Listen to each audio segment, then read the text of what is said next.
नमस्कार शेतकरी बंधूंनो, आज आपण आहोत ग्राम बामणी, तालुका परतूर, जिल्हा जालना येथे आणि आपल्यासोबत फुलशेतीचे प्रगतशील शेतकरी आहेत. नमस्कार दादा. नमस्कार आपला सर. संपूर्ण परिचय आम्हाला करून द्या. मी पांडुरंग बालाजीराव वाटाणे, राहणार बामणी, तालुका परतूर, जिल्हा जालना.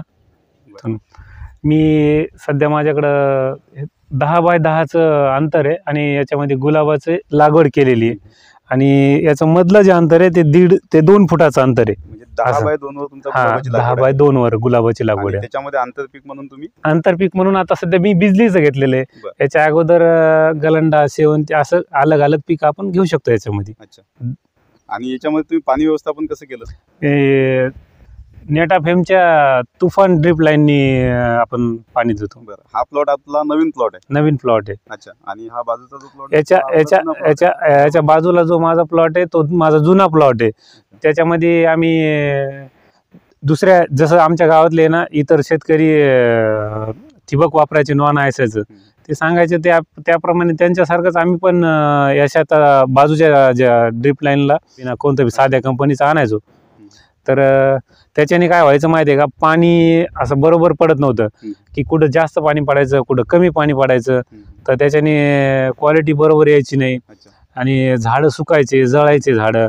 आणि तसं ह्याला काही अडचण नाही आहे. नेटाफेमचं तुफान असल्यामुळं याचं पाणी एकदम व्यवस्थित पडतंय आणि त्याच्यानंतर हेंचुरीने खत सोडतो. खताचं बी एकदम भारी नियोजन आहे. म्हणजे सर्व ठिकाणी एकसारखं पाणी आणि खत त्या इथं तुम्हाला या प्लॉटला या प्लॉट आणि याच्यामध्ये ह्या ठिबक असल्यामुळं नेटाफेमचं याच्यामुळे एकही तूट झाली नाही झाडात.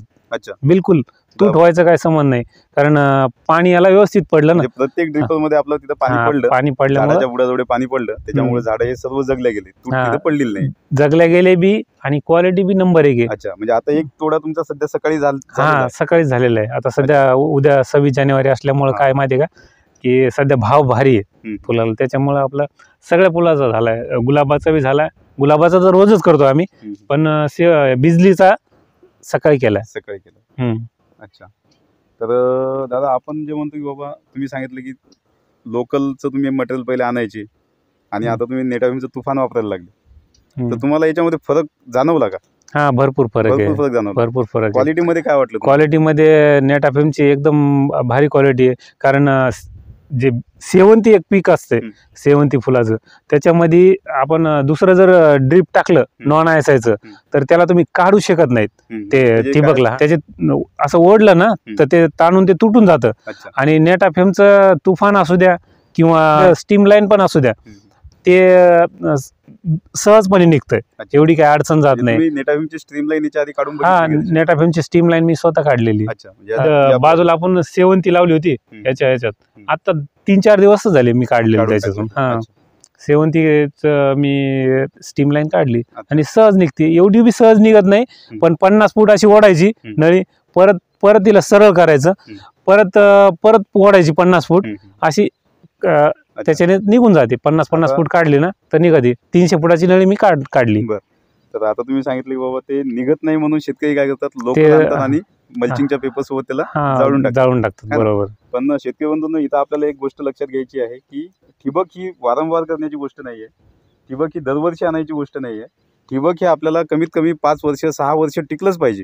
बरोबर. अशी वस्तू आहे जेणेकरून तुम्हाला काय होईल, तुमचा लागण खर्च जो आहे तो कमी होईल. आता दरवर्षी जर तुम्हाला ठिबकचे बंडल आणायचे म्हटलं तर ते खर्च तुमचा वाढत चालला. पण तुम्ही जास्त दिवस टिकणारी जर ठिबकची नळी आणली, चांगल्या क्वालिटीची नळी आणली, नेटाफेम सारखं तुफान ड्रिप लाईन जर आपण घेतली तर ती निदान कमीत कमी 5 वर्षापेक्षा जास्त टिकेल. बरोबर ना. आणि तो जो काही खर्च आहे तुमचा 5 वर्षाचा, हा खर्च तुम्हाला दुसरं कुठेतरी मॅनेज करता येईल. मग वेदर तो आपल्याला खतामध्ये वापरता येईल. बरोबर ना. तर अशी ही आपली तुफान ड्रिप लाईन आहे जी सर्व ठिकाणी एकसमान पाणी आणि खताचं वितरण करते. तर दादा, आपण जी माहिती आम्हाला दिली त्याबद्दल आम्ही आपले आभारी आहोत. तर इथून तुम्ही शेतकऱ्यांना काय सल्ला द्याल की बाबा या फुलशेतीमध्ये आपण ठिबक जे आहे ते कसं वापरलं पाहिजे, कोणतं वापरलं पाहिजे? नेटाफेमचंच वापरलं पाहिजे. कारण कसं माहिती आहे का, नेटाफेमचं तुम्ही तुफान असू द्या की नेटाफेमचं स्टीम लाईन असू द्या, की दोन्ही पण चांगली क्वालिटीची, दर्जेदार क्वालिटी नेटाफेमची. नेटाफेमचा बॉलवाला असू द्या, नेटाफेमची हेंचुरी असू द्या. कारण आम्ही याच्या अगोदर नॉन आयएसआयच्या हेंचुऱ्या वापरून पाहिलेल्या आहेत, की हेंचुरीनं काय होतं माहिती आहे का, फुटाफूट जास्त होती.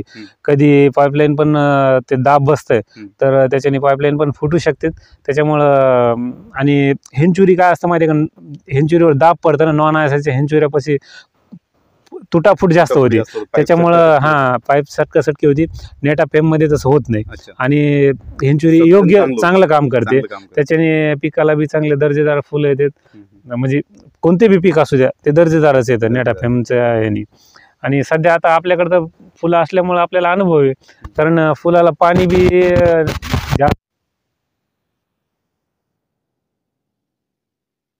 आपण बरोबर पाणी देतो, योग्य पाणी पडतंय आणि दर पण चांगला भेटतोय. आता आपला इथं हा डिस्चार्ज जो आहे हा किती लिटरचा आहे? 2 लिटरचा 2 लिटरचा आहे. आणि संपूर्ण तुमचं व्यवस्थित नियोजन त्याच्यामध्ये पाण्याचं होतं, है ना? शेतकरी मित्रांनो, इथे अजून एक गोष्ट आपण लक्षात घ्यायला पाहिजे की फुलं शेतीमध्ये फुलांचे झाडं जे असतात त्यांच्या मुळा ज्या आहेत, ज्या खाणाऱ्या मुळा म्हणतो आपण, ह्या साधारणतः 1 फुटामध्ये असतात. आणि आपल्याला पाणी आणि खताचं व्यवस्थापन सुद्धा त्या 1 फुटामध्येच करावं लागेल, बरोबर, जेणेकरून आपल्याला प्रॉडक्टिव्ह त्याच्यापासून फुलं जे आहेत ते चांगल्या प्रकारचे फुलं मिळतील. तर दादा